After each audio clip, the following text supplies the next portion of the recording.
கண்களை மூடி ஜெபம் செய்த ஆராதனைக்கு நாம் ஆயத்தமாக்கி கொள்வோம்.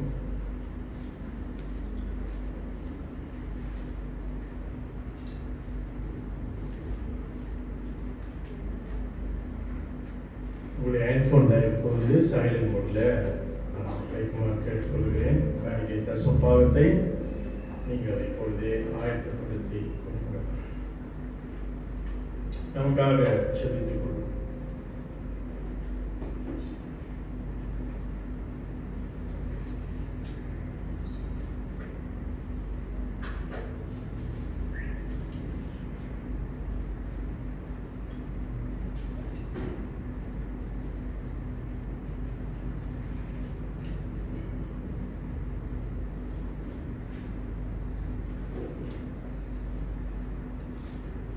நூற்றி 50வது சங்கீதம் வசனம் 1 துவங்கி 1-2 வாசிக்க கேட்போம். அல்லேலூயா, தேவனை அவருடைய பரிசுத்த ஸ்தலத்தில் துதியுங்கள். அவருடைய வல்லமை விளங்கும் ஆகாய விரவை பார்த்து அவரை துதியுங்கள். அவருடைய வல்லமையுள்ள கிரியைகளுக்காக அவரை துதியுங்கள். மாட்சிமை பொருந்திய அவருடைய மகத்துவத்திற்காக அவரை துதியுங்கள். மாட்சிமை நிறைந்த பரிசுத்த தேவனை நாம் போற்றி பாடும் வண்ணமாக சபையார் யாவரும் எழுந்து நின்று மகிமை மாட்சிமை நிறைந்தவரே பாடலை நாம் பாடுவோம்.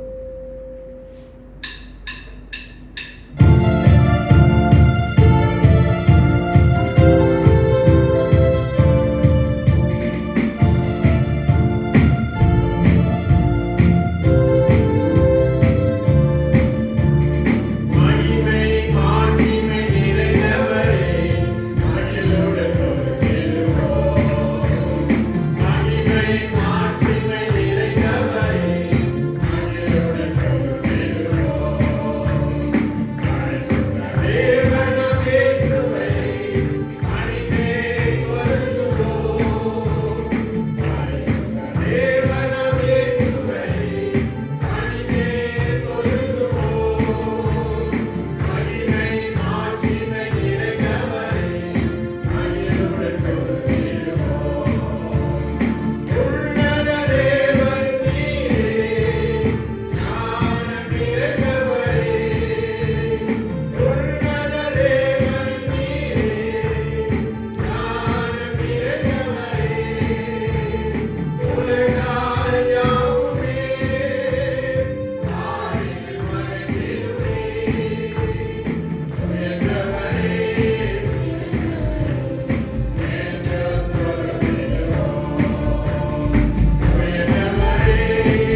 எங்களுடைய பரிசுத்த பரலோக பிதாவே, இந்த அருமையான கால வேலைக்காக நாங்கள் உமக்கு நன்றி செலுத்திக் கொள்கிறோம்.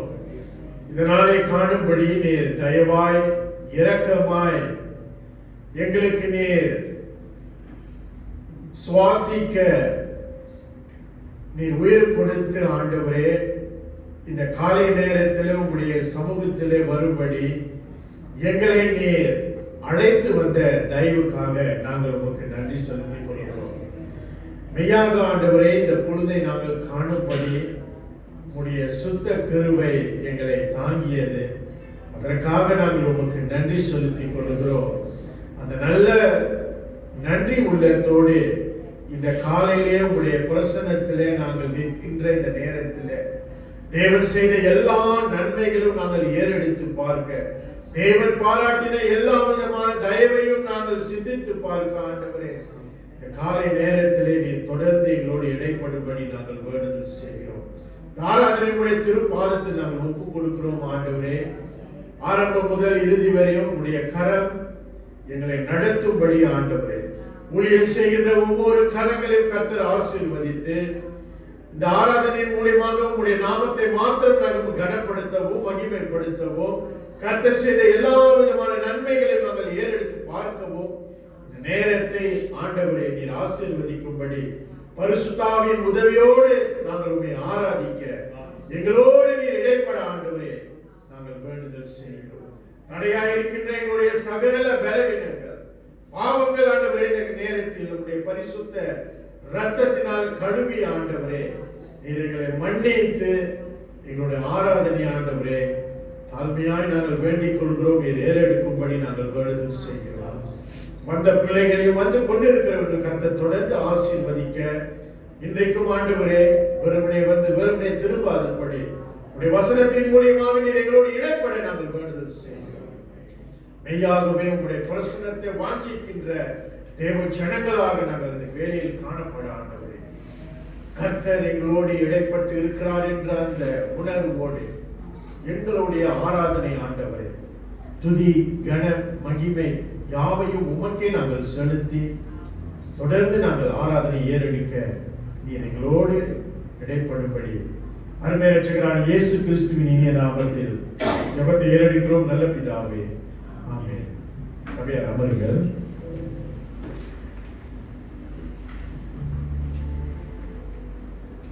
இரண்டாவது பாடலாக இஸ்ரவேலின் ராஜாவே என் தேவன் நாம் கர்த்தரின் பாடலை நாம் பாடுவோம்.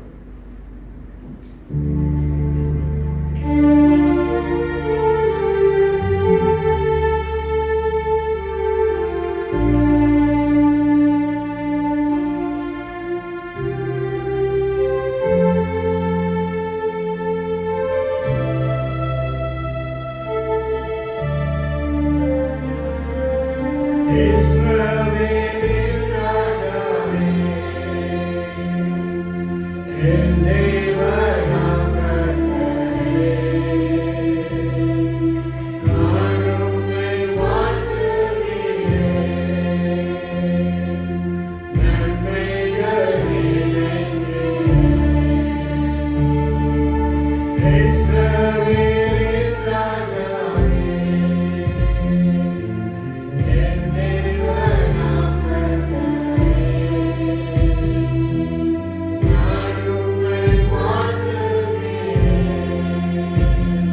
மாறி மாறி வாசிக்க கற்றுக்கொள்ளப்பட்ட வேத பகுதிக்கு நாம் கடந்து செல்வோம். சபையார் யாரும் எழுந்து நின்று இன்றைக்கான வேத பகுதி உபாகமம் 1ஆம் அதிகாரம் வசனம் 34 துவங்கி 46 வரை. உபாகமம் 1ஆம் அதிகாரம் 34 துவங்கி 46 வரை மாறி மாறி வாசிப்போம். ஆகையால் கர்த்தர் உங்கள் வார்த்தைகளின் சத்தத்தை கேட்டு கடும் கோபம் கொண்டு உங்கள் பிதாக்களுக்கு கொடுக்கிறேன் என்று நான் ஆணையிட்ட அந்த நல்ல தேசத்தை இந்த பொல்லாத சந்ததியாராகிய மனிதரில் ஒருவரும் காண்பதில்லை. எப்புன்னேயின் குமாரனாகிய காலேப் மாத்திரம் அதை காண்பான். அவன் கர்த்தரை உத்தமமாய் பின்பற்றினபடியால் நான் அவன் மிதித்து வந்த தேசத்தை அவனுக்கும் அவன் பிள்ளைகளுக்கும் கொடுப்பேன் என்று ஆணையிட்டார்.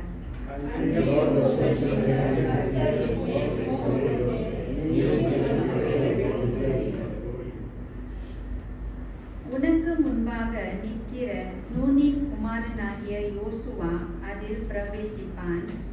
அவனை திடப்படுத்து, அவனே அதை இஸ்ரவேலுக்கு சுதந்திரமாக பங்கிடுவான்.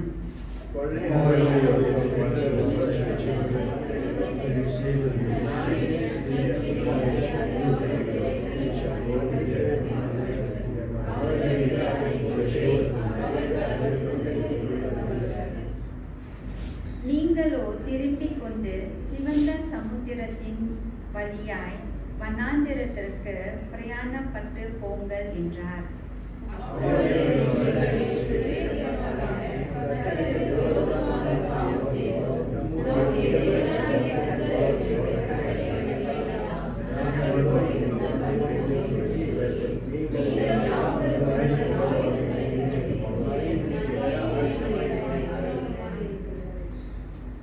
அப்பொழுது கர்த்தர் என்னை பார்த்து, நீங்கள் உங்கள் சத்துருக்களுக்கு முன்பாக முறிந்து போகாதபடிக்கு போகாமலும் யுத்தம் பண்ணாமலும் இருப்பீர்களாக. நான் உங்கள் நடுவே இரேன் என்று அவர்களுக்கு சொல் என்றார்.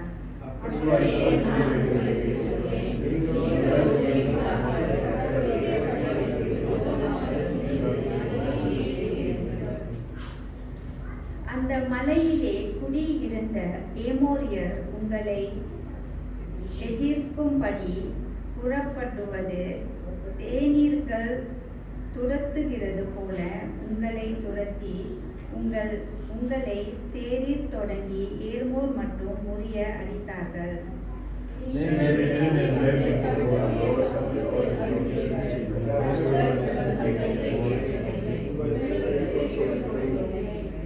ஆறாவது வசனம் சேர்ந்து வாசிப்போம்.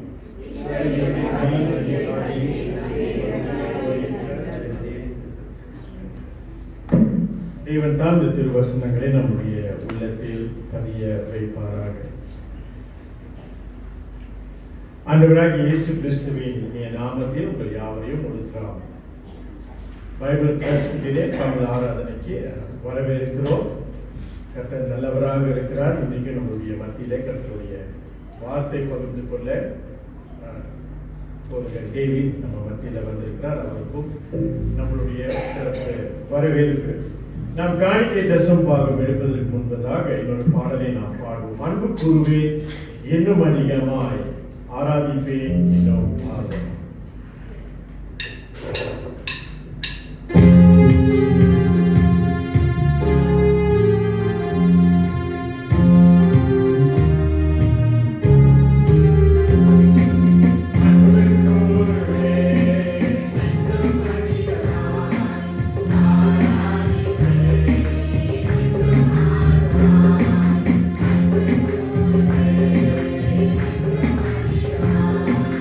I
பாட்டு நாம் ஆண்டவருக்கு வரணும்.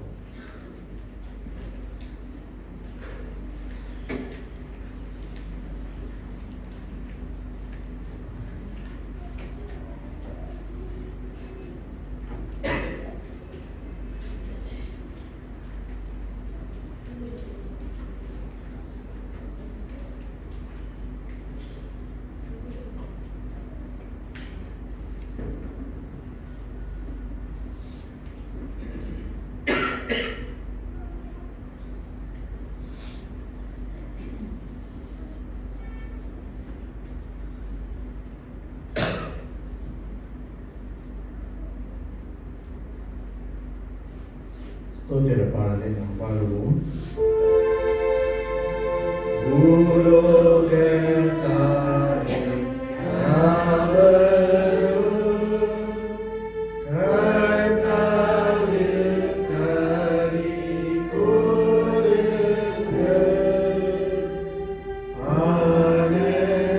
ஆனந்தத்தோடே சோஸ்திரம் செலுத்தி பாட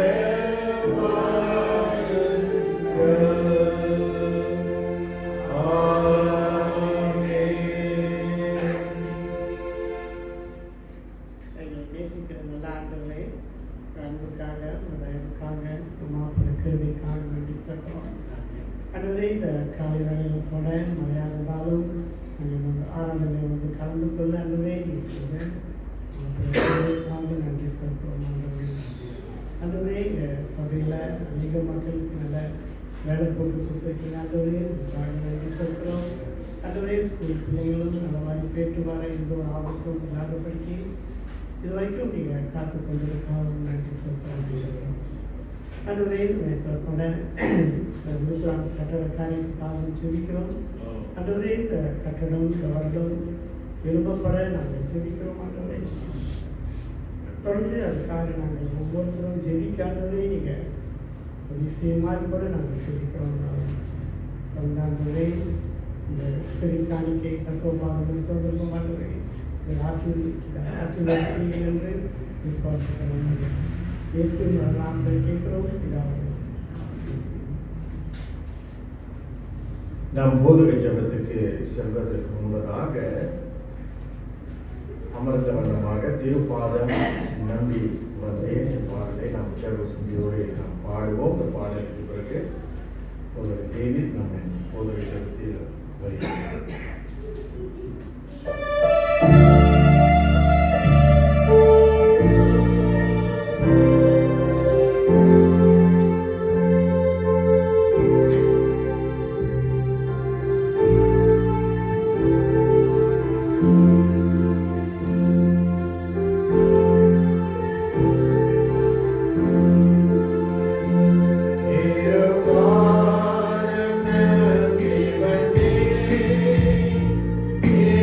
Hey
கடந்து செல்வோம்.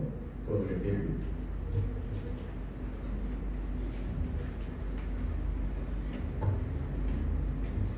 என்றவர்களாக நம்மை படைத்து பராமரித்து பாதுகாத்து வந்த அந்த தேவனை ஜெபத்திலே நாம் எதிர்நோக்கி பார்ப்போம். நல்ல ஆண்டவரே, பரலோக பிதாவே, ஒவ்வொரு நாளும் எங்களுக்கு படி அளக்கின்ற தேவனே, உம்மை ஸ்தோத்தரிக்கிறோம், உம்மை உயர்த்துகிறோம். ஆண்டவரே, உம்மை ஆராதிக்கிறோம், உம்மை வாழ்த்துகிறோம். எல்லா தேவர்களுக்கு பெரிதான தேவர் நீர் ஒருவரே ஆண்டவர், நீர் ஒருவரே ஆண்டவரே. மீண்டும் இந்த உலகத்துக்கு வந்து உலகத்தை நியாயம் தீர்க்க வருகின்ற உண்மையான தேவன் நீர். உம்மை வாழ்த்துகிறோம், உம்மை ஸ்தோத்தரிக்கிறோம்.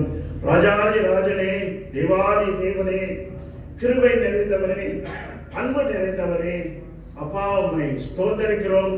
கர்த்தாவே, காமிகளை நேசிக்கின்ற தேவனே, உம்மை ஆராதிக்கிறோம், உம்மை வாழ்த்துகிறோம். ஆண்டவரை, பலவீனர்களை பலப்படுத்துகின்றவரே, உம்மை ஸ்தோத்தரிக்கிறோம், உம்மை ஸ்தோத்தரிக்கிறோம். ஆண்டவரே கர்த்தாவே, இந்த நல்ல ஜெப வேளையிலும் கூட நீர் எங்களுக்கு கொடுத்த எல்லா ஆசீர்வாதங்களை நாங்கள் சற்று பின்னோக்கி பார்க்க எங்களுக்கு நீர் கொடுத்த இந்த தருணத்துக்காக நன்றி. தேவரீர், நாங்கள் வாழும்படியாக ஆண்டவரே, இந்த குறைவுள்ள எங்களுக்கு நீர் எல்லா ஆசீர்வாதத்தையும் பரிபூர்ணமாய் கொடுத்திருக்கிறீர். அதற்காக உமக்கு நன்றி. இது எங்களுடைய சொந்த பலத்தினால, படிப்பினால, யுக்தினால வந்ததில்லை. உம்முடைய சுத்த கிருபை ஆண்டவரே, உம்முடைய சுத்த கிருபை ராஜா. நீர் எங்களை நேசித்து நீர் எங்களை பாதுகாத்து வந்த அந்த தயவுகளுக்காக நாங்கள் உமக்கு நன்றி செலுத்துகிறோம், உமக்கு நன்றி செலுத்துகிறோம். ஆண்டவரே கர்த்தாவே, இந்த காலை வேளையில நீர் செய்த நன்மைகளை நாங்கள் நினைத்து நிற்கிறோம். ஆண்டவரே, எங்கள் குறைகளை நாங்கள் குறைவுள்ளவர்களாக இருந்தாலும் நீர் எங்களோடு தங்கி எங்களை வழி நடத்தி வந்த தயவுக்காக நாங்கள் நன்றி செலுத்துகிறோம். ஆண்டவரே, குறிப்பா இந்த கல்வாரி சிலுவையில எங்களுடைய பாவங்களை சுமந்து ஆண்டவரே எங்களுக்கு அந்த ரட்சிப்பை நீர் உண்டாக்கின தேவன், அதற்காக உமக்கு நன்றி செலுத்துகிறோம். கர்த்தாவே, எங்கள் மத்தியில் இருக்கின்ற வயதானவர்களை நாங்கள் நினைக்கிறோம், சீனியர் சிட்டிசன்களை நாங்கள் நினைக்கிறோம். ஆண்டவரே, இந்த வயதான காலத்துல கர்த்தாவே உம்மை நோக்கி அதிகமாய் பார்க்க எங்களுடைய பலவீனங்கள்ல ஆண்டவரே நீர் பலனாக இருக்க நாங்கள் உம்மை நோக்கி பார்க்கிறோம். எங்கள் வாலிப பிள்ளைகளை நாங்கள் நினைவு கூறுகிறோம்.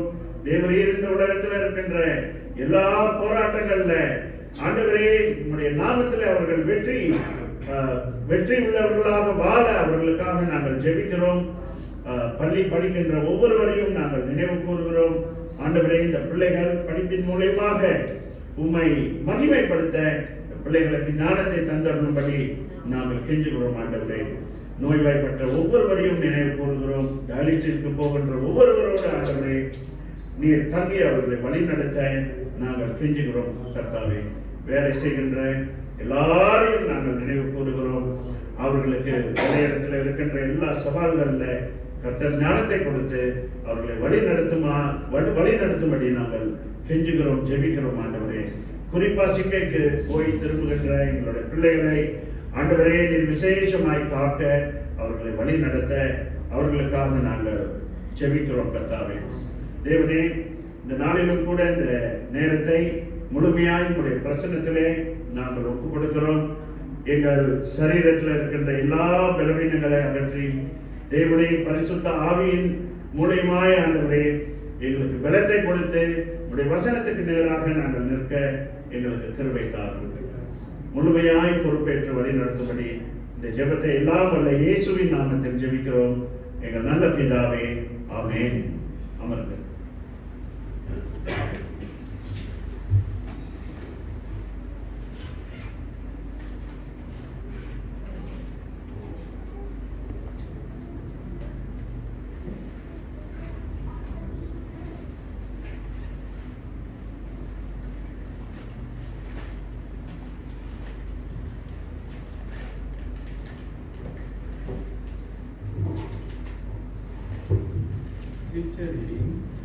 சங்கீதம் 32 அதிகாரம் வசனம் 8 தொடங்கி 11ஆம் வசனம் வரை.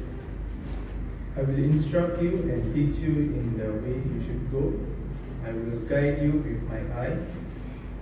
Do not be like the horse or like the mule, which have no understanding, which must be harnessed with bit and bridle, else they will not come near you.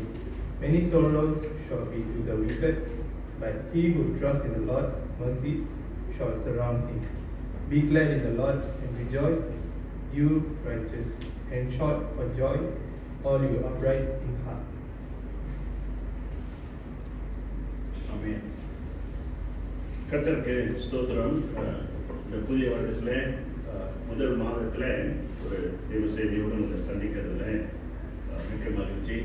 தேவன் தான் நம்மளோடு அவருடைய வசனத்தை கொண்டு இடைப்பட நாம் ஜெபிப்போம். இந்த சங்கீதம் 32 நம்ம பார்த்தோம்னாக்கா அதோட தலைப்பு தலைப்பு தமிழில் வாசிக்க முஸ்கில்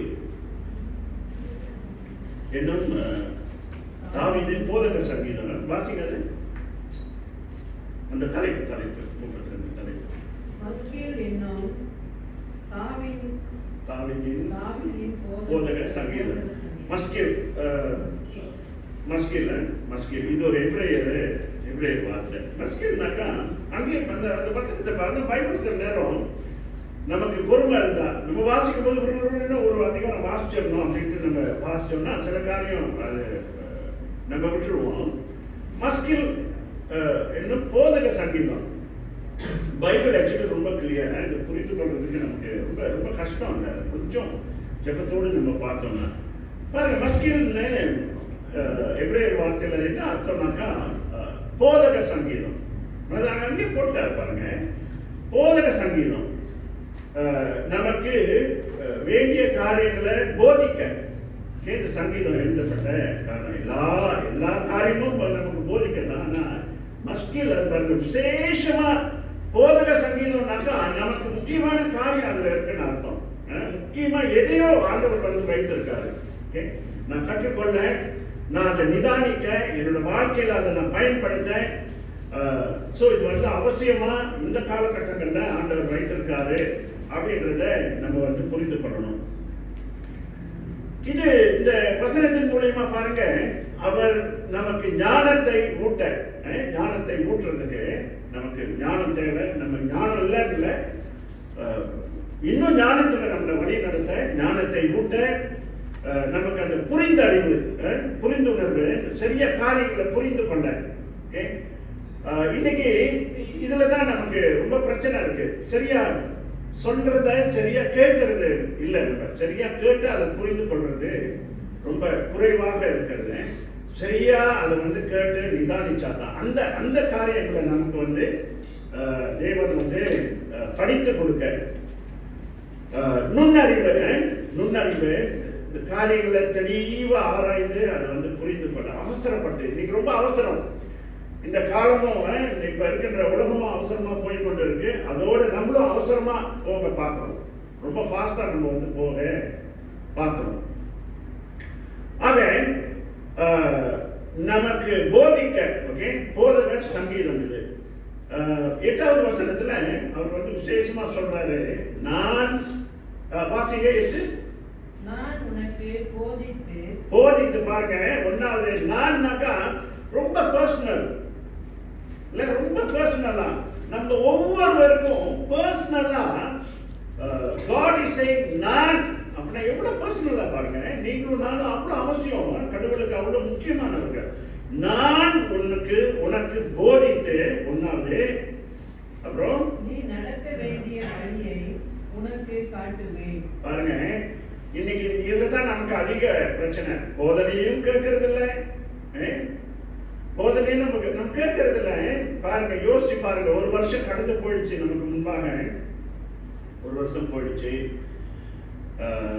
எவ்வளவோ செய்திகளை கேட்டோம். இப்ப இந்த மாஸ்டர் நமக்காக ஆயத்தம் பண்ணி கொண்டு வர செய்தியை விட யூடியூப்ல, அப்புறம் இன்னும் என்ன இருக்கு, வாட்ஸ்அப்ல, இதுலலாம் நிறைய கேட்டுட்டோம். நமக்கு கேட்க ரொம்ப நல்லா கேட்போம். ஆனா அந்த வசனத்துக்கு கீழ்படுகிறது தான் நமக்கு வந்து பிரச்சனை. ஓகே, நமக்கு பிரச்சனை இருக்கு. ஓகே, போதனை நீ நடக்க வேண்டிய வழியில, இன்னைக்கு எல்லாத்துக்கும் தனித்தனி வழி இருக்குல்ல. என் வழி தனி வழின்னு சொல்லிட்டு தானே இன்னைக்கு உலகம் போகுது. என் வழி தனி வழி, ரைட்? ஆனா தேவன் பாருங்க, உனக்கு நீ நடக்க, நீ இப்ப ரொம்ப பர்சனலா அவர் வந்து நம்மளை வந்து பாக்குறாரு. ரொம்ப ப்ரெஷஸா, ரொம்ப பர்சனலா தேவன் வந்து நம்மை பாக்குறாரு. அது அந்த ஒரு காரியத்தை நம்ம உணர்ந்தோம்னா, காட் வந்து என்னைய ஒரு ஒரு பாவியா, ஒரு பிச்சைக்காரனா அப்படி வந்து அவர் வந்து நம்மளை பார்க்கல.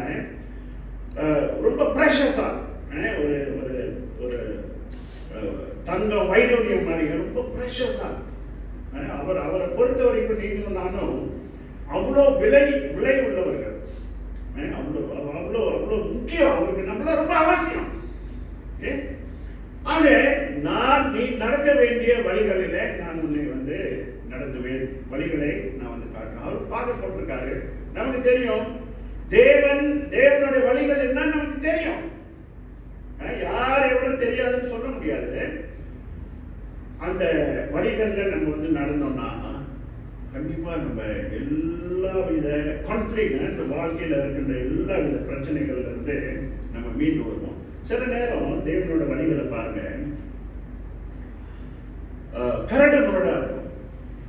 சில நேரம் கரடு முரடா இருக்கும் இல்ல. சில நேரம் நம்மள வந்து நோய் வந்து நம்மளை தாக்கும். சில நேரம் மற்றவர்களை விட நம்ம ரொம்ப பிரச்சனைக்குள்ளாக நம்ம வந்து இருப்போம். ஆனால் நீங்கள் மறந்துடாதீங்கன்னா, நான் என் சிந்தனைக்கு சாதாரண வந்த ஒரு காரியம் இப்ப இல்லை, போன வாரம் டிரைவிங்ல இருக்கும்போது பாருங்க, இந்த மோசே ஆரம்ப காலத்துல, நான் கிறிஸ்தவ குடும்பத்தில் பிறந்தாலும் சர்ச்சுக்கு போகாத ஒரு கிறிஸ்தவன், பேர் கிறிஸ்தவனாக நான் இருந்த அந்த காலங்கள்ல, அப்படி இருந்த காலங்கள்ல நிறைய ப்ரேயர் மீட்டிங் போக மாட்டேன், சர்ச்சுக்கு போக மாட்டேன், ஆராதனைக்கு போக மாட்டேன், ரைட்? எனக்கு அதை நான் சொல்றேன், நமக்கு தனி பாதை இருக்கு. தேவன் போடுகின்ற பாதையில நம்ம நடக்க நமக்கு கால் வந்து குத்தும், ரொம்ப கஷ்டமா இருக்கும் நடக்க. நம்ம சொந்தமா ஒரு பாதையை போடுவோம், சொந்தமா ஒரு பாதையை போட்டு அதுல நடந்து கொண்டு போய் குழியில வந்து விழுவோம். பாவம் கிணத்துல போய் நம்ம விழுந்த பிற்பாடு தான் கடவுளை நோக்கி அங்க இருந்து நம்ம பார்க்கிறது மனிதனோட இயல்பு. சரி, எது எப்படியோ இன்னைக்கு என்னுடைய வாழ்க்கை தேவனுடைய போதனையில இருக்கா, நடக்குதா, அல்லது அவருடைய வழிகள் அவர் வந்து எனக்காக ஏற்படுத்தி வைத்த வழிகள்ல நான் வந்து நடக்கிறேனா அப்படின்ற ஒரு கேள்வி இன்னைக்கு வந்து நம்ம கேட்கணும். ரொம்ப அவசியமா. நமக்கு முன்பாக இன்னும் 11 மாதங்கள் இருக்கு. ஒரு மாதம் முடிய போகுது. அடுத்த வருஷம்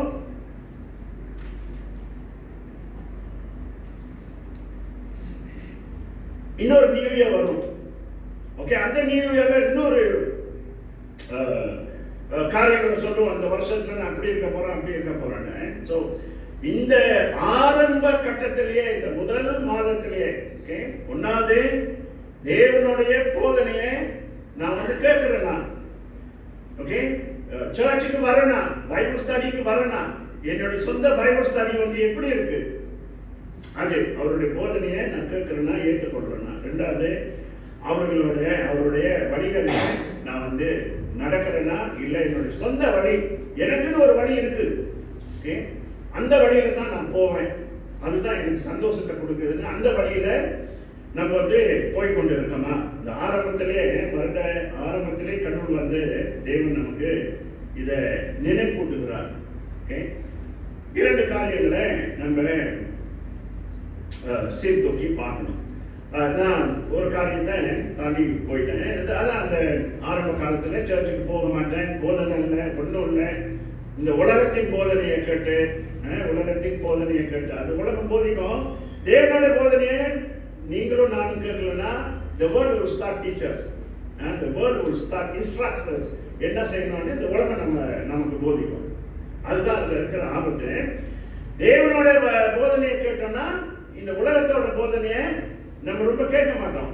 அதை ப்ரிப்பேர் பண்ணி அவர் சொன்ன மாதிரி, இந்த வசனம் சொன்ன மாதிரி அதை நம்ம விட்டு நமக்கு பாதுகாப்பு இருக்கு. தேவனுடைய போதனையில நடக்கும். இந்த உங்களுக்கு தெரியும், நான் பிறந்த பட்டணம், ஒரு சின்ன ஊரு. அங்க சண்டேவானா பெரிய கூட்டம் சபைக்கு போய்கிட்டு இருக்கோம். நான் கண்ணால பார்ப்பேன். நான் பைக் எடுத்துட்டு பந்து விளையாட போயிட்டு இருக்கோம். அதான் நான் போட்ட பாதை ஃபுட்பால் ஃபைனல்ஸ். ஓகே, வருஷத்துக்கு ஒரு தடவை சர்ச்சுக்கு போய் அது ஒரு கடமைக்காக போய் கிறிஸ்துமஸ்க்கு நின்றுட்டு வந்த மனுஷன். அன்னைக்கு நான் உனக்கு போதித்தது எவ்வளவு கடவுளை நீ எப்ப அந்த காலங்கள்ல இருந்து இந்த காலம் எப்படி பார்த்தாரு கவனிங்க. எவ்வளவு பர்சனலா நான் அவருக்கு ரொம்ப முக்கியமா இருந்திருக்கேன். கைவிடாத எல்லா பிரச்சனைகளிலும் பாதுகாத்து இம்மட்டும் கடவுள் காத்து வந்தாரு. நீங்களும் நானும் அவ்வளவு முக்கியம் அவருக்கு, அவ்வளவு முக்கியம். நம்ம இந்த வருஷத்துக்கு 2வது மாசம் போக போறோம். We must remember we are very very precious to God. We are very precious. Okay, so அந்த மாதிரி நான் ஒரு பாதையை போட்டு நான் நடந்து கொண்டு போன காலங்கள் உண்டு. ஆனாலும் தேவன் என்னைய மறக்கல. எல்லாருக்கும் ஒரே கிருபை இல்லை. அங்கில கடவுள் நடத்திட்டாரு, என்னையும் நடத்த எல்லாத்துக்கும் ஒரே கிருபை இல்லை. ஆனா இன்னைக்கு அவரோட போதனையை நம்ம கவனமா கேட்கணும். 2வது அவருடைய வழிகள்ல நடக்கணும். 3வது அதே வசனத்துல இன்னொரு காரியம் பாருங்க. உன்மேல் என் கண்களை வைத்து உனக்கு ஆலோசனை சொல்லுவேன். பாருங்க, சமான் யாரையாச்சும் ஒருத்தர் ரொம்ப நேசிச்சா, தகப்பன் பிள்ளைகளை நேசிச்சா, இல்ல வீட்டுக்கு லேட்டா வந்தா என்ன செய்வோம்? மணி 1 ஆச்சு. என்ன செய்வோம்? அந்த காலத்து தகப்பன்ல கொஞ்சம் வேற. பிள்ளை வெளியே போயிருக்கான், 10 ஆச்சுன்னு வரல. டேய் எங்கடா இருக்கேன்? ஒரு போன், எங்க இருக்க? நான் அங்கதான் இருக்கேன், இங்க பக்கத்துல தான் இருக்கேன். அப்படியா, சீக்கிரம் வீட்டுக்கு வந்துரு, கவனம். அப்புறம் 11, டேய் எங்கடா இருக்கேன்? இல்ல நான் இங்க தான் இருக்கேன். கூட்டாளி போலீஸ்காரன் இருக்கான், நான் அவர் கூட தான் பேசிக்கிட்டு இருக்கேன். கவனம், மணி ஆகிட்டு இருக்கு, சீக்கிரம் வீட்டுக்கு வந்துரு. அப்புறம் 12 ஆயிரம், எங்கடா இருக்கேன்? இங்க தான் சாப்பிட்டுக்கிட்டு இருக்கேன் மாமா கடையில. ரைட், மாமா கடையில சாப்பிட்டு இருக்கேன். அடுத்து என்ன செய்வார் அந்த தகப்பன்? மோட்டர் எடுத்துக்கிட்டு ரகசியமா கோட்டெல்லாம் போட்டுக்கிட்டு ரகசியமா தேடிக்கிட்டு போவாரு மாமா கடையில. டேய் எங்கடா இருக்கேன்? நான் பிலேட் சுனக்கர் விளாண்டுட்டு இருக்கேன், மைடியில். ஓகே, ஒரு சரி பார்த்து கவனமா வந்து ரகசியமா அங்க போய் பாரு, அங்கேயும் காணும் ஆளு, அங்கேயும் ஆள் இருக்காரு. ரைட், அப்புறம் 4 மணி வரைக்கும் வீட்டில் ஹாலில் சேர்ல உட்காந்து காத்துக்கிட்டு இருப்பாங்க. பாருங்க, ஒரு சாதாரண தகப்பன், பலவீனமான தகப்பன். ரைட், அவருக்கே இவ்வளோ அக்கறை இருக்குன்னா ஆண்டவருக்கு எவ்வளோ அக்கறை இருக்கணும். யோசிச்சு பாருங்க, எவ்வளோ அக்கறை இருக்கும். என் கண்ணை உண்மையில் வைத்து எங்க நம்ம தப்பி ஓட முடியும்? இப்ப இந்த தகவல் சொல்றேன், நான் மாமா கடையில் சாப்பிட்டு இருக்கேன், அங்க போனா அங்க ஆளு காணும். இல்ல ஒருத்தர் என்ன சொல்றேன் நான் மாமா கடையில ஆள் இல்லை, ஸ்னூக்கர்ல ஆள் இல்லை, பில்லியர்ட்ல ஆள் இல்லை. நான் இங்க இருக்கேன், அங்க இருக்கேன். மோட்டர் இங்க போனா ஆள் இல்லை, அங்க போனா ஆள் இல்லை, அங்க போனா ஆள் இல்லை. ஆனா ரிமெம்பர் ஒன் திங், ஒரு காரியம் நம்ம ரொம்ப தெளிவா, இன்னைக்கு நம்ம கண்ணாமூச்சி விளாண்டுகிட்டு இருக்கோம் வாழ்க்கையில. கண்ணாமூச்சி விளாண்டுகிட்டு இருக்கோம். என் கண்ணை உன்மேல் வைத்து உனக்கு ஆலோசனை சொல்வேன்றார். அவருடைய கண்களுக்கு மறைவா எங்க நம்ம போய் ஓடி ஒழிய முடியும்? சொல்லுங்க, கொஞ்சம் யோசிச்சு பாருங்க. எங்க போய் ஒழிய முடியும்? எங்க போக முடியும்? நம்ம சிந்திக்கிறதுக்கு முன்பாகவே நம்ம இதெல்லாம் சிந்திக்க போறோம்னு ஆண்டவருக்கு தெரியும். சரி, இன்னைக்கு we are going to ponder through this one. என்ன இந்த காரியம் சொல், கண்ணை எப்படி அவர் வைத்து எனக்கு ஆலோசனை சொல்ல போறாரு? இல்ல, இந்த உலகத்தையே ஒரே பார்வையில பார்க்க முடியும் அவரால. உங்களையும் என்னையும் பார்க்க முடியும். இரவுல நம்ம என்ன செய்தாலும் அவருக்கு தெரியும், பகல்ல என்ன செய்தாலும் தெரியும். ஆக அவருடைய நேசத்தை பாருங்க. உன்மேல் என் கண்ணை வைத்து அப்படின்னா அவருடைய கண்களுக்கு மறைவாக எங்கேயும் நம்ம ஓடி ஒழிய முடியாது. போன வருஷம் நிறைய ஒளிஞ்சிருக்கலாம், ஓடி இருக்கலாம், ரைட், சொந்த பாதையில நடந்திருக்கலாம், நம்ம செஞ்சிருக்கலாம். நான் யாரும் எதையும் சொல்ல வரல. ஆனா இந்த வருஷம் remember one thing, God's eyes is upon you and me. ஒவ்வொரு நாளும் எழுந்திருக்கும் போது எழுந்திருச்சு முதல்ல சிலர் தண்ணி குடிப்பாங்க, அதுக்கப்புறம் ப்ரே பண்ணுவாங்க. ஆண்டவரே உடைய கண்களை வைத்து என்னை வழி நடத்துங்க, நான் வழி தவறி ஒரு சொந்த பாதையில் போக விரும்பலை அப்படின்னு அந்த ஜெபத்தோட நம்ம அந்த நாளை தொடர்கிறது நமக்கு பெரிய ஆசீர்வாதமாக இருக்கும். இந்த 2025 முடிவில் அவரோட ஆசீர்வாதத்தை நம்ம வந்து காண்போம், அவரோட சித்தத்தை நம்ம வந்து செய்கின்ற பிள்ளைகளாக நம்ம வந்து இருப்போம். ரைட், 3 காரியத்தை பார்த்துட்டோம். அடுத்த வசனத்தை வாசிக்க. மாறினாலும் கடிவாளத்தினாலும் வாய் கட்டப்பட்டால் ஒழிய உன் கிட்ட சேராத புத்தி இல்லாத குதிரையைப் போலவும் கோவேறு கழுதையைப் போலவும் இருக்க வேண்டாம். உன்னை நான் எப்படி நடத்துவேன் அப்படின்றது சொல்லிட்டாரு. காட் அவருடைய பிளானை வந்து சொல்லிட்டாரு. இப்படிதான், இதான் பாதை, இதான் வசனம், இதான் போதனை. இந்த போதனையை கொடுக்குறேன், பாதையை வந்து போடுறேன். நல்ல தார் ரோடு, பாதுகாப்பான ரோடு, நீங்க அதில் வந்து பயணம் பண்ணுங்க. அது மாத்திரம் இல்லை, நான் வந்து என்னுடைய கண்களை உங்கள் மீது வைத்து உங்களை வந்து நான் வழி நடத்தும். அதுக்கு நம்ம we must submit to God. நம்மளோட வாழ்க்கையை அவரோட கையில நம்ம வந்து சமர்ப்பணம் பண்ணணும். சரி, இங்க என்ன சொல்றாரு?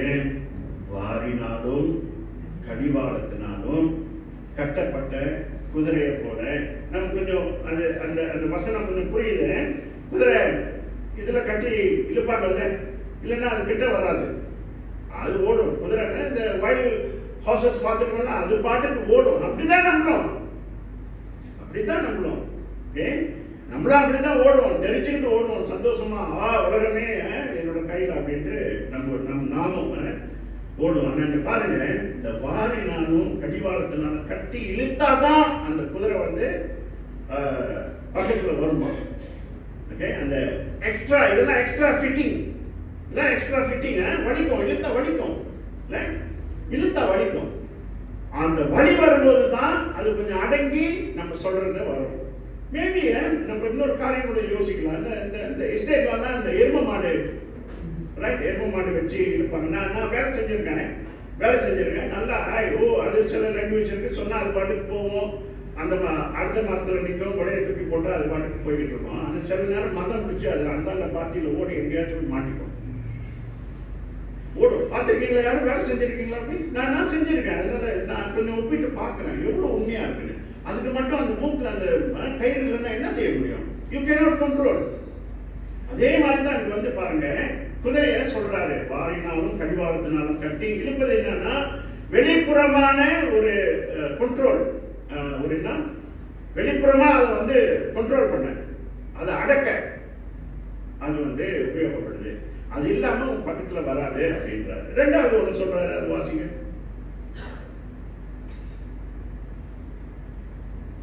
புத்தி இல்லாத குதிரை போலவும் கோவேறு கழுதையை போலவும் இருக்க வேண்டாம். தேங்க்யூ. கோவேறு கழுதை என்னது? இது கோவேறு கழுதை. கழுதைன்னா நமக்கு தெரியும், அது கொஞ்சம் குதிரை மாதிரி இருக்கும். கோவேறு கழுதை அப்படின்னு சொல்றேன். பாருங்க, சில நேரம் பைபிள்ல ரொம்ப ரொம்ப கிளியரா நான் கொஞ்சம் செக் பண்ண கோவேறு கழுதை தானே படிக்கும் போது என் சிந்தனைக்கு வந்துச்சு. அதுதான் நான் உங்களுக்கு வந்து என்கரேஜ் பண்றேன். பைபிளை ரொம்ப ஸ்லோவா ஜபத்தோடு வாசிச்சோம்னா God will lead us to different direction. அவர் என்ன சொல்ல வர்றாருன்றத நமக்கு ரொம்ப தெளிவாக அவர் கொண்டு போவார். என்னடா இது கோவேறு, கேட்டதே இல்லையே. சரி, கொஞ்சம் செக் பண்ணேன், சர்ச் பண்ணேன். இந்த கோவேறு கழுதை வந்து கழுதை ஏற்கனவே கொஞ்சம் அடங்கப்பட்டாரு, அடங்காது கழுதை. கோவேறு கழுதை வந்து குதிரைக்கும் கழுதைக்கும் பிறந்தது கோவேறு கழுதை. ஓகே, அப்ப அதுக்கு எவ்வளவு பிடிவாதம் இருக்கும் பாருங்க, இவ்வளவு பிடிவாதம் அதுக்கு இருக்கும். சோ அதனால்தான் சொல்றாரு, நம்ம வந்து இந்த கடிவாளம் போட்டு நம்மளை கண்ட்ரோல் பண்ற மாதிரி நீங்க இருக்கக்கூடாது, பிடிவாதமா இருக்கக்கூடாது, பிடிவாதமா இருக்காதீங்க. பிடிவாதமா நீங்க வந்து இருக்கவே கூடாது. அதான் இதுல வந்து பாடம், இந்த ஒரு பாடம் நல்லா கவனமா நம்ம கேட்போம். இப்ப பிடிவாதம் நமக்கு இருக்கான்னா என்ன சொல்லுவோம்? இல்ல எனக்கு இல்லைன்னு நம்ம சொல்லலாம், இருக்குன்னு நம்ம வந்து சொல்லலாம். ரைட், பிடிவாதம் அங்கே இருக்கிறதுல அப்பப்போ வரும், அப்பப்போ போவோம். சில காரியத்துல பிடிவாதம், சில காரியத்துல பிடிவாதம் இல்லை. இந்த மாதிரி நிறைய இந்த ஒரு வருஷம் போயிடுச்சு, இன்னும் மற்றவங்களை மன்னிக்காம பிடிவாதமா நம்ம வந்து இருக்கோம். கணவன் மனைவிக்குள்ளார பிடிவாதம், தகப்பன் பிள்ளைகளுக்குள்ளார பிடிவாதம். எங்க தகப்பனார் சொல்லுவாரு, அவர் கூட வேலை செய்யவே முடியாது, ரொம்ப கஷ்டம். எரும மாடு மாதிரி நிற்கிறான் பாரு அப்படின்பாரு என்னை பார்த்து. அப்போ நான் எவ்வளோ பெரிய வேலைக்காரன் பாருங்க. கொஞ்சம் ஏறத்தாழ 12, 13, 14 அந்த வயசுல எரும மாடு மாதிரி நிற்கிறான். சரியான கோவம் அப்படியே வெறப்பா தான் நிற்கிறது. அப்படியே கோவம் வந்துருச்சுன்னு வெறப்பா நிற்கிறது. ஏன்னா எருமாடுன்னு சொல்லிட்டான். என்ன எங்கள் அப்பா எருமாடு சொல்லிட்டான். அப்போ அது புரியலை. எரும மாடுனாக்கா எரும மாட்டு மேலே மழை பெஞ்ச மாதிரி நிற்கிறான் பாருன்னு. ரைட், எரும மாட்டு மேலே மழை பெஞ்சாலும் சரி, என்ன அதை சுற்றி என்ன நடந்தாலும் சரி, அது கேட்பேன். அது பாட்டுக்கு நின்றுட்டு இருக்கும். அதே ஆடு பாருங்க ஓடிடும், பூனையை பாருங்க, மற்ற மிருகத்தை பாருங்க ஓடிடும், மனுஷனே ஓடிடுவாங்க. ஆனால் அது ஓடாது. அதை வச்சு என் குணத்தை சொன்னார். அப்போ புரியல. இன்னைக்கும் பாருங்க, பிள்ளைங்க கொஞ்சம் கொஞ்சம் ஏதாவது தப்பு நான் சொல்லிட்டா நமக்கு பெரிய கோவம் வருது. கோவம் வந்துட்டு மூஞ்சி தூக்கி வச்சுக்கிறோம், பேச மாட்டேங்கிறோம். இல்லை ஸ்டபர்னஸ், அதான் பிடிவாதம், பேச மாட்டேங்கிறோம். அவர் என்ன இப்படி சொல்லிட்டாரு அப்படி சொல்லிட்டாரு. But God is telling us today, இன்னைக்கு ஆண்டவர் வந்து என்ன சொல்றாரு, 2 மிருகத்தை எக்ஸாம்பிளா வச்சு நம்மகிட்ட என்ன வந்து சொல்றாருன்னா, அந்த மாதிரி ஃபோர்ஸ் பண்ணி அடக்கிற வாழ்க்கையை நீ நடத்தாத. இந்த கடிவாளத்தை வச்சு இழுத்து உன்னை கட்டுப்படுத்துகின்ற வாழ்க்கையை நீ நடத்தாத. உங்களையும் என்னையும் அதைத்தான் சொல்றாரு. எனக்கு நான் போதனை இருக்கு, போதனை கொடுக்குறேன், வழிகளை நான் வந்து போடுறேன், கண்டனால உங்களை வந்து வழி நடத்துறேன். ரைட், இவ்வளோ நான் செஞ்ச பிற்பாடு உங்களை இழுத்து பிடிச்சி ஃபோர்ஸ் பண்ணி உங்களை வந்து நடத்துற மாதிரி ஒரு வாழ்க்கையை நீங்க நடத்தாதீங்க. தாவீது கூட அப்படிதான் பாருங்க.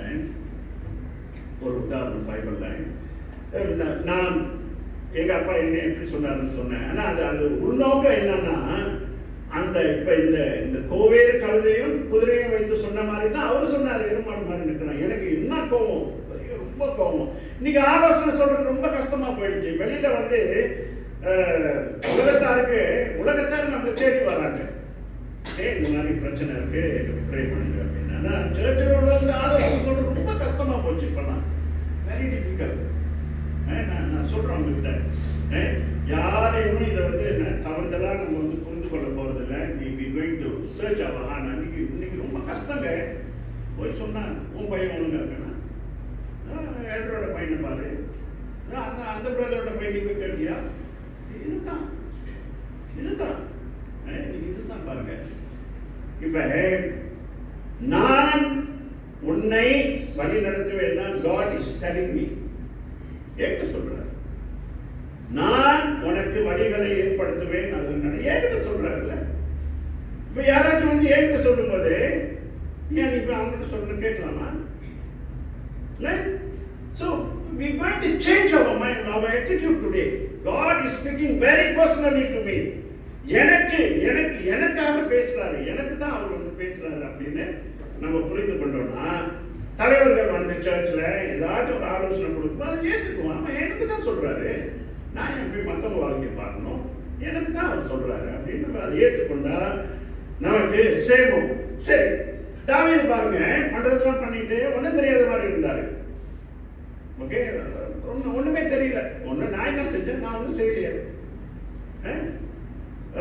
யாரு உரியாவா, அவன் போர்ல செத்து போயிட்டான். இல்லை, என்ன ஒரு இப்படிதான் ரொம்ப வெறப்பா, ரொம்ப ஸ்தபனா செய்யறதெல்லாம் செஞ்சுட்டு ஒன்றும் இல்லாத மாதிரி நம்ம உட்காந்துட்டு இருக்கு. Is what God did. கடவுள் எப்படி, அதான் அந்த கடிவாளம், அந்த பிள்ளைய அடித்தாரு இல்ல. அப்புறம் மற்ற இவர் போன போருக்கெல்லாம் ஜெயம் கிடைச்சது. அதுக்கப்புறம் பாருங்க, அவருக்கு எதிர்ப்பு, நெருக்கடி, சொந்த பையன் அவருக்கு எதிராக வந்து எழுப்பினான். ஸோ இதெல்லாம் வெளியில கடிவாளம் பட்டு வச்சு இழுக்கிற மாதிரி. பாஸ்டர் மணி தெரியல, இப்போ ரொம்ப வருஷம் 20 வருஷம் அதுக்கு முன்னாடி என்னமோ சொன்னாரு, வலை வீசும் போதே, வலையில வீசி அந்த மீனை உள்ளுக்கு இருக்கும் போதே நம்ம அப்படியே வந்துடணுமா அடிப்படாம. அந்த தூண்டியை வந்து வீசி அந்த இழுத்தாக்கா ரொம்ப சேதம், ரொம்ப வலிக்கும் அப்படின்வார். அந்த பிடிவாதம், எனக்கு பிடிவாதம். ஸோ நமக்கு பிடிவாதம் நல்லதில்லை.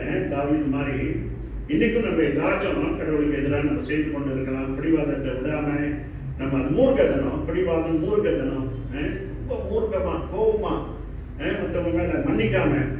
நான் நிறைய கேள்விப்பட்டுக்கிட்டு இருக்கேன். நான் மன்னிக்கவே மாட்டேன். ஏன் நான் வந்து நான் மன்னிக்க மாட்டேன். எவ்வளவோ பேசியாச்சு, நான் நினைக்கிறேன் ஒரு 10 வாட்டி பேசியிருப்பேன், மன்னிக்கவே முடியாது அவ்வளவுதான் அப்படின்னு. எவ்வளவு மூர்க்கது. ஆனா ஆண்டவர் நமக்காக சிலுவையில் மறைத்து நம்ம பாவத்தை மன்னித்தார்கள். அதை நம்ம நினைவு கூற மாட்டேங்கிறோம். ஸோ தேவனுடைய போதனையை வந்து கேட்டு எல்லா விதமான மூர்க்கத்தனத்தையும் பிடிவாதத்தையும் விட்டு இந்த வருஷத்துல இன்னும் முதல் மாசத்துல இருக்கோம் விட்டு 2வது மாசத்துல இருந்து இன்னைக்கு நம்மள வந்து ஆராய்ந்து என் புள்ளார மூர்க்கத்தனம் இருக்கான், என் புள்ளார கோபம் இருக்கான், இன்னும் யாரையும் மன்னிக்காம நான் இருக்கணும் அப்படின்னு நம்ம வந்து இருந்தோம்னாக்கா இன்னைக்கு டுடே சரி, இன்னைக்கு தான் அந்த நாள். இன்னைக்கு தான் ரொம்ப சிம்பிளா குதிரை கோவில் கழுதை அது வந்து ரொம்ப ஸ்தபன் கிட்ட வராது, அடங்காது அப்படின்னு அவர் சொல்லி அந்த காரியம் சொல்லி தேவனுக்கு நம்மளோட வந்து பேசுறாரு. அப்படி ஏதாச்சும் இருந்தா அது வந்து விட்டுட்டு 2வது மாசத்துல சந்தோஷமா விடுதலையோடு நம்ம பிரவேசிக்க, அவருடைய சித்தத்தை செய்ய, அவருடைய ஊழியத்தை செய்ய நாம் வந்து நம்மை ஒப்பு கொடுப்போம். வாசிங்க பார்த்து. துன்மார்க்கனுக்கு அநேக வேதனைகள் உண்டு, கர்த்தரை நம்பி இருக்கிறவனையோ கிருபை சூழ்ந்து கொள்ளும். இந்த துன்மார்க்கன் யாரு? யாரு துன்மார்க்கன்? believers are they are saved அப்படின்னு வேதம் சொல்லுது அப்படின்னு நம்ம சொல்றோம். துன்மார்க்கன் யாருன்னாக்கா பிலீவரா கூட இருக்கலாம், விசுவாசியா கூட இருக்கலாம். தேவனுடைய போதனையை தள்ளி விடுறவன், தேவனுடைய சத்தத்தை கேட்காதவன், தேவனுக்கு எதிராக நடக்காதவன், தேவன் போட்ட பாதையில நடக்காம சொந்த பாதையில நடக்கிறேன் பேச்சை கேட்கல. I don't want to listen. So துன்மார்க்கனுக்கு அநேக என்ன இருக்கு? வேதனை தான். ரைட்? இவ்வளவு காரியத்தை சொல்லி நான் நடத்துவேன், என் கண்களை வைத்து உன்னை வழி நடத்துவேன், உன்னை போதிப்பேன், நீ நடக்க வேண்டிய பாதையை காட்டுவேன், இதெல்லாம் வந்து அவர் வந்து சொல்லிட்டு அதை மறுதளிச்சா நிறைய வேதனை தான். இந்த வருஷமும் வேதனை தான். இந்த வருஷமும் நம்மளுடைய வாழ்க்கை வேதனையில தான் போக போகுது. வேதனை, சோதனை. போன வருஷம் மாதிரி ஆண்டவரே ஏன் எனக்கு இந்த பிரச்சனை வந்தது, ஏன் நான் இந்த மாதிரி இருக்கேன், நான் தசம்பாகம் போடுறேன், நான் காணிக்கை போடுறேன், நான் வந்து சர்ச்சுக்கு வரேன், ஏன் என் வாழ்க்கை அப்படி இருக்கு அப்படின்னு தான் நம்ம வந்து புலம்பிக் கொண்டு இருப்போம். ஸோ தேவனுடைய போதனையை வந்து கேட்டு அவருடைய வழிகளில் வந்து நடக்கும் பொழுது தேவன் நம்மை செம்மையான பாதையில நடத்துவார். சில நேரம் பாருங்க, இதெல்லாம் செய்த பிற்பாடும் நமக்கு பிரச்சனை.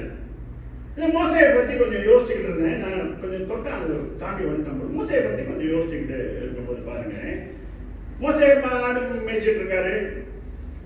சின்னாய் மலையில கடவுள் கூப்பிடுறாரு, போறாரு. முள்செடியில நெருப்பு வருது. நான் ஃபாஸ்டா போறேன், முள்செடியில நெருப்பு வருது. பரிசுத்தமான இடம், நீ பாதரட்சை காப்பி வச்சுட்டு வா அப்படின்ட்டு சொல்றாரு. இந்த மாதிரி ஜனம் என்ன பண்ணுது, அங்க கஷ்டப்பட்டு இருக்கு, நீ போய் விடுதலையா? இவரு இல்லை, எனக்கு முடியாது, நான் நிறைய சாக்கு போக்கு சொல்றாரு. நீங்க ஊழியத்துக்கு போறதுன்னா நிறைய சாக்கு போக்கு தான், வேலை இருக்கு, வீட்டுக்கு வரணும், இது அதுன்னு. சரி, அது ஒரு பக்கத்துல இருக்கட்டும். அந்த காலத்துலயும் வேலை செஞ்சாங்க, அந்த காலத்துலயும் சம்பாதிச்சாங்க, அந்த காலத்துல ஊழியத்துக்கும் போனாங்க. சரி, அது ஒரு பக்கத்துல இருக்கட்டுமே, அதுக்குள்ளார நம்ம போக வேண்டாம். அப்புறம் போறாரு, ஜனங்களை விடுதலை பண்ணி கொண்டு வர்றாரு. அவர் ஏறின மலை 8 வாட்டி அவர் மலையில ஏறி இறங்குறாரு. 6 வாட்டி இந்த ஜனங்களுக்காக சினாய் மலை வந்து ஏறுறாரு. இறுதியா மலை ஓரைப்பு மலையா, இறுதியா சரி ஞாபகம் வரல. இங்க காணாமூருக்கு போய்கிட்டு இருக்காங்க. ஜனங்க போறாரு, ஒரு மலை மேல ஏறுறாரு, அங்க இருந்து பாக்குறாரு. எனக்கு ரொம்ப வருஷத்துக்கு முன்னாடியே என்ன இது எப்படி நியாயமா, ஒரே ஒரு தவறு தானே செஞ்சாரு, ஒன் மிஸ்டேக், ஸ்மால் மிஸ்டேக், சின்ன மிஸ்டேக். அப்புறம் நம்ம நினைக்கிறோம்ல மிஸ்டேக் பரவாயில்ல, கீழாகும், ஒரே ஒரு தடவை தானே, கல்ல என்ன கம்பெனாலும் அடி என்ன வந்துட போகுது இதுல பெருசா அப்படின்னு நினைச்சு பல வருடமா போராடி கொண்டு இருந்தேன். ஆனா பாருங்க, சில நேரம் நமக்கு துன்பம் துயரம் வாழ்க்கையில வரும்போது, நம்ம அநேக பிரச்சனைகளை கடந்து போகும்போது காட், தேவனுடைய நாமம் நம்மளோட வாழ்க்கையின் மூலமா மகிமை படுறதுக்காக அவர் வந்து அதை செய்யறார். அதுக்காக அவரை வைத்திருக்காரு. ஓகே, மோசே பாருங்க, அவர் அக்யூ பண்ணவே இல்லை, ஆண்டவர்கிட்ட அக்யூ பண்ணல. நான் போக மாட்டேன், ஏன் நான் மலை ஏறணும், என்னத்துக்கு ஏறணும், இன்னைக்கு நிறைய கேள்விதான், ஏன் நான் ஏறணும், நான் ஏற மாட்டேன், நான் இந்த ஜனங்களை இவ்வளோ ஜனங்களை கொண்டு வந்தேன், இவ்வளோ செஞ்சேன், அது செஞ்சேன், அதெல்லாம் ஒன்றும் கிடையாது. ஏறினாரு.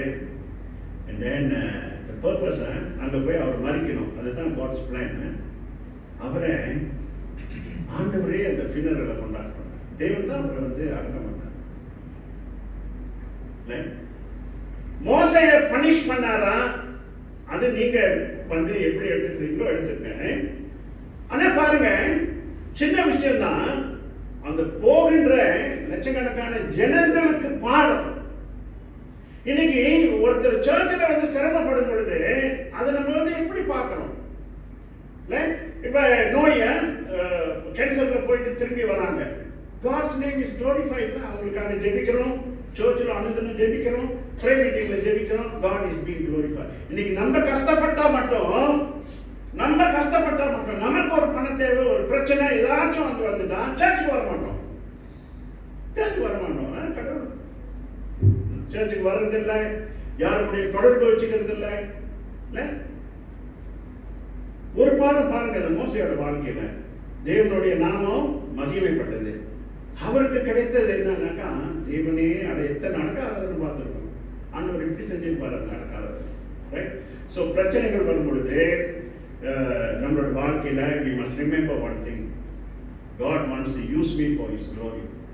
இந்த பிரச்சனையின் மூலியமா, இந்த பிரச்சனையில விடுதலை அவர் தான் கொடுக்க போறாரு. அந்த விடுதலையின் மூலியமாக மற்றவர்களுக்கு அது பாடமா அமைய போகுது. அது என்ன இருந்தாலும் சரி, எவ்வளவு தரமட்டமா நம்ம போனாலும் சரி, God is intent to use us.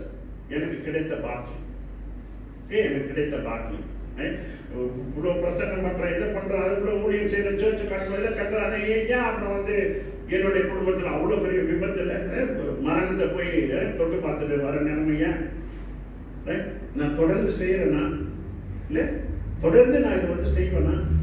So அதான் அன்பானவர்களே நான் சொல்றேன், நமக்கு இந்த மாதிரியான பிரச்சனைகளில் நம்ம கடந்து போகின்ற அந்த நாட்கள்ல நம்ம யோசிக்க வேண்டிய ஒரே ஒரு காரியம், காட், தேவன் என்னை இந்த காரியத்திலே பயன்படுத்தி அவரோட மகிமைக்காக, மற்றவர்களுடைய விசுவாசத்துக்காக தான் அதை செய்யறாரு.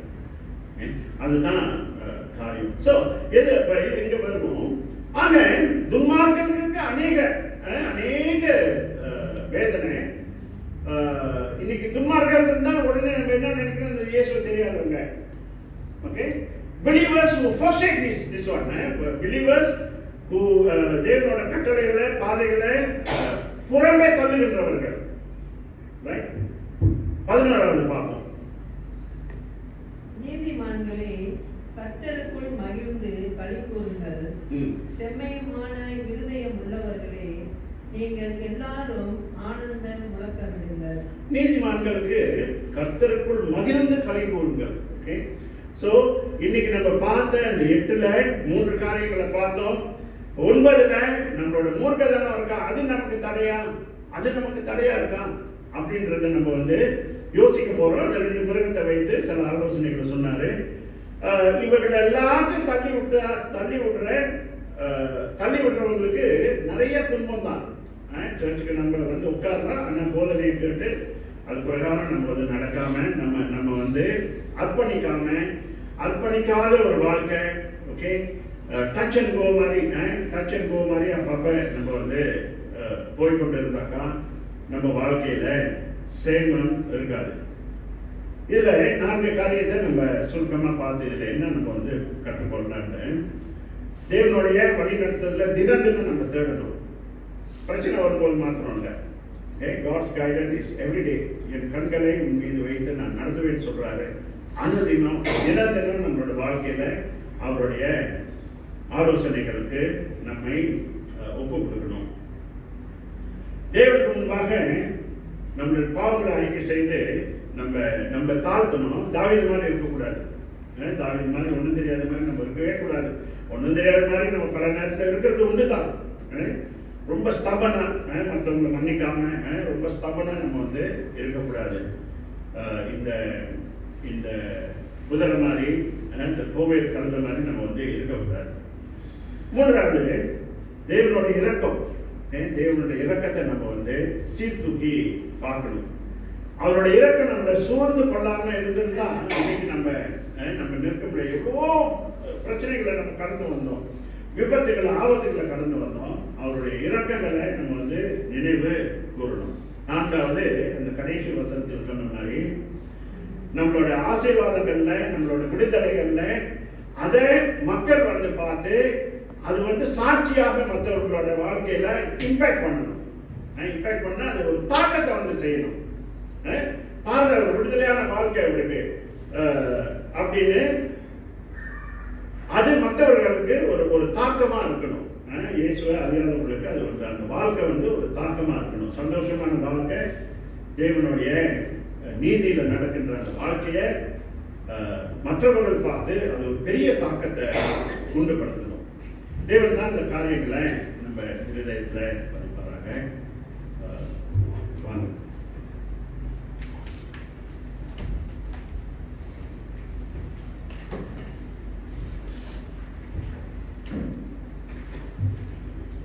ஆண்டவருடைய வார்த்தைக்காக நாம் ஆண்டவருக்கு நன்றி செலுத்திக் கொள்கிறோம். தேவனுடைய கண்கள் ஒவ்வொரு நேரமும் நம்ம மேல் அவர் வைத்து நம்முடைய பாதைகளை அவர் செம்மைப்படுத்துகிறார். அவருடைய அழகான கண்களை குறித்து பாடலை நாம் பாடுவோம். சபையார் யாவரும் எழுந்து நின்று இந்த பாடலை பாடுவோம்.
ஆண்டவரே, உடைய வார்த்தைக்காக நாங்கள் நன்றி செலுத்திக் கொள்கிறோம். இந்த ஆண்டை நாங்கள் ஆரம்பிக்க கடந்த 3 வாரங்களாக உங்களுடைய கண்கள் எங்கள் மேல் வைத்து எங்களை நடத்தி வந்த அந்த விதத்தை நாங்கள் பார்க்கும் பொழுது மெய்யாகவே ஆண்டவரே நாங்கள் உமக்கு நன்றி செலுத்திக் கொள்கிறோம். இந்த 2025 ஆண்டிலே எங்களுக்கு முன்பதாக இருக்கின்ற எல்லா சவால்களிலே கர்த்தருடைய நாமத்தை மகிமைப்படுத்துகின்ற தேவ ஜனங்களாக நம்முடைய காருண்யங்களை நாங்கள் நினைத்து உமக்கு நன்றி ஏற்கின்ற தேவ ஜனங்களாக ஆண்டவரே, நீர் போன ஆண்டு எங்களுக்கு செய்த நன்மைகளை நாங்கள் ஏறெடுத்து பார்க்கின்ற தேவ ஜனங்களாக இந்த ஆண்டிலே அப்படியாக எங்களை உம்முடைய கரத்திலே வைத்து எங்களுடைய வாழ்க்கையை உம்முடைய கன்னத்தில் வைத்து ஆண்டவரே நீர் எங்களை நடத்தும். அதற்கு தடையாய் இருக்கின்ற எங்களுடைய பாவங்கள், எங்களுடைய கடின மனதை ஆண்டவரே நீர் அமைதிப்படுத்தி எல்லா சூழ்நிலைகளிலும் கர்த்தருடைய பாதத்தை தேடுகின்ற தேவ ஜனங்களாக நாங்கள் காணப்பட வேண்டும். அதற்கு நீர் மாத்திரம் எங்களுக்கு உதவி செய்ய வேண்டும் ஆண்டவரே. ஒவ்வொரு நாளும் பரிசுத்த ஆவியின் உதவியோடு இந்த ஜீவனத்தை நாங்கள் நடத்தும்படி நீர் எங்களுக்கு கிருபை பாராட்டும். மீண்டுமாக உடைய வார்த்தையானது எங்களுடைய உள்ளத்தில் கிரியை செய்யும்படி நாங்கள் வேண்டது செய்கிறோம். தயவாய் நீர் எங்களை நடத்தும். இயேசுவின் வல்ல நாமத்தில் ஜெபிக்கிறோம் நல்ல பிதாவே. ஆமென். ஆசீர்வாதத்தை நாம் பெற்றுக்கொள்வோம்.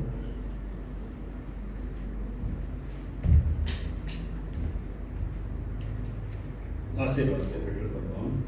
கர்த்தராகிய இயேசு கிறிஸ்துவின் கிருபையும் பிதாவுடைய அன்பும் பரிசுத்த ஆவியானவருடைய அந்யோன்ய ஐக்கியமும் இன்றும் இனி என்றும் நம் அனைவரோடும்